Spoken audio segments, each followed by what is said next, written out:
Начало учебного года совсем близко, а значит, родителям вместе с ребенком необходимо составить безопасный маршрут до школы и обратно.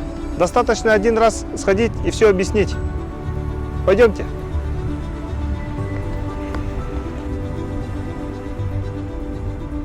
Объясните, что дорогу можно переходить только по пешеходному переходу и только на зеленый свет светофора.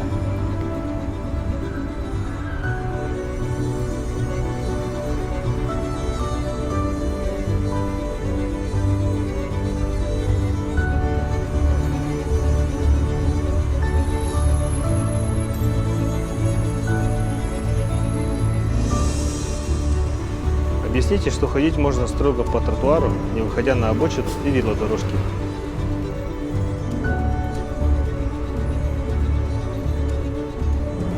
Объясните ребенку, как переходить дорогу через пешеходный переход без светофора. Практика всегда лучше усваивается.